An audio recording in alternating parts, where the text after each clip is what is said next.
apa yang paling disayangkan di dunia ini? Salah satunya adalah ketika potensi seseorang tidak pernah bisa diwujudkan.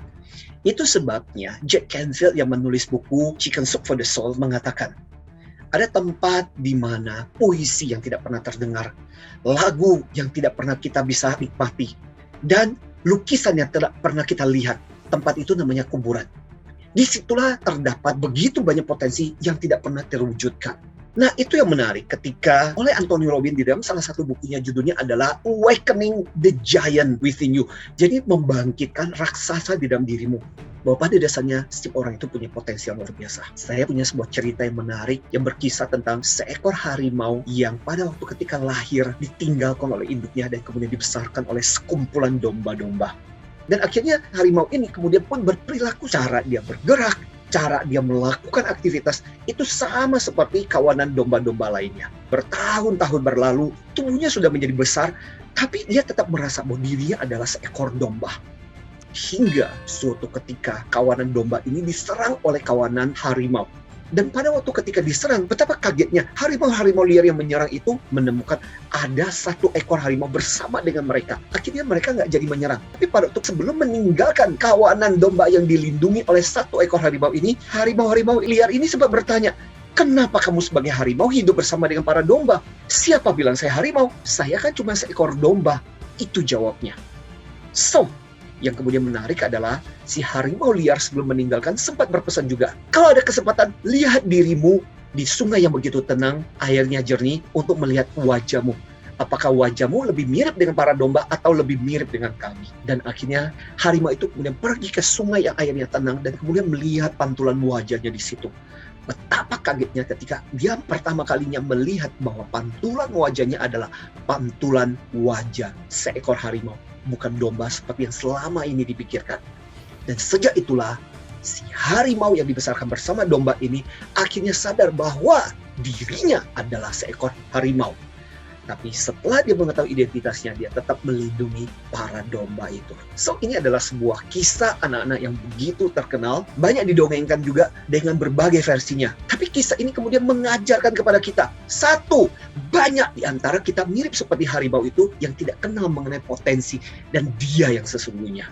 Yang kedua, kadang-kadang dibutuhkan orang lain untuk memberitahu kepada kita apa sih potensi kita dan siapa diri kita yang sesungguhnya. Dan yang ketiga, memang sih sebenarnya potensi-potensi itu bisa dipakai untuk hal-hal yang kebaikan, konstruktif, bisa juga dipakai secara destruktif. Bagaimana caranya kita bisa menemukan, bisa menggali dan mengetahui apa sih sebenarnya potensi-potensi yang luar biasa, yang bagus yang sebenarnya kita miliki. Ada beberapa hal yang bisa kita lakukan. Pertama-tama, zaman sekarang kita bisa menggunakan yang namanya inventory atau tes.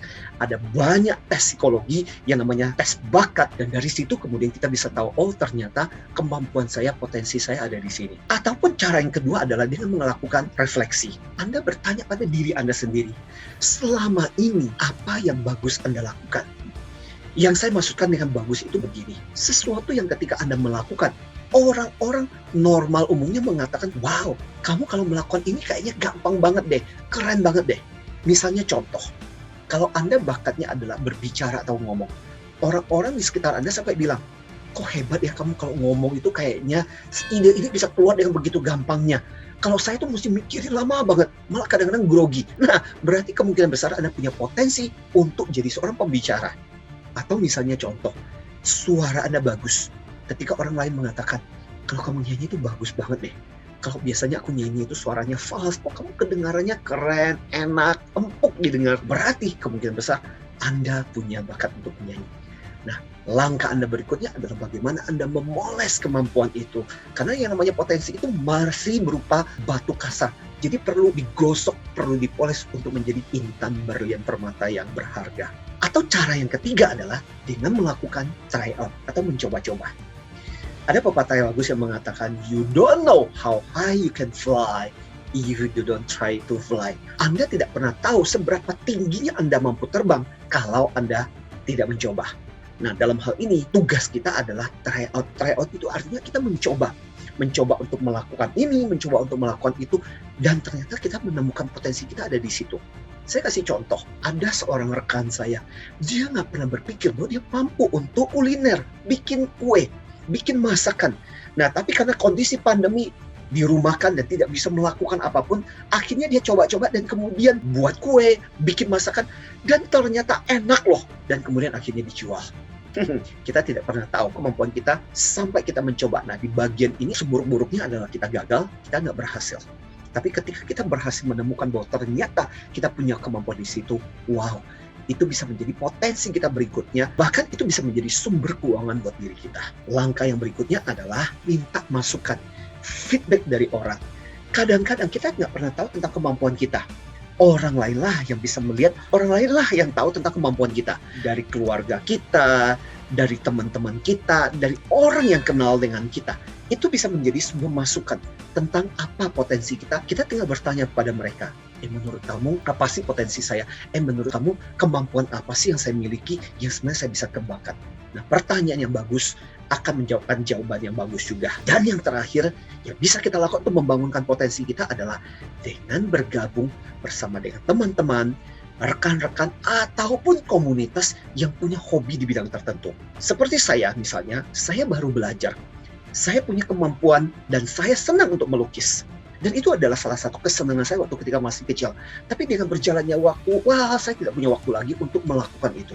Hingga akhirnya di masa-masa pandemi, saya kemudian punya kesempatan untuk melatih lagi. Dan kemudian saya bergabung dengan komunitas, bahkan saya berguru sama orang yang saya anggap bagus dalam hal lukisannya. Ternyata di situ ada banyak teknik, trik untuk melukis yang saya nggak tahu. Dari situ saya belajar, dan itu membuat saya semakin menyukai untuk melukis. Nah, di situ potensi kita juga bisa diasah dan dilatih. So, seperti kata Jack Canfield tadi, jangan sampai semua potensi kita yang luar biasa dalam diri kita, kemudian sampai kita meninggal, nggak pernah tergali. Sayang banget. Jangan kita menjadi seperti harimau tadi. Masih syukur harimau tadi sempat akhirnya menemukan potensi dia. Kalau seandainya sampai akhirnya dia mati dan tidak pernah menemukan potensi, sayang banget kan? So, semoga kisah ini memberikan inspirasi Anda. Yuk, gali potensi dan mari kita gunakan potensi kita untuk menjadi berkat buat lebih banyak lagi orang-orang di sekitar kita. Dari saya, Antonio Dio Martin. Salam antusias.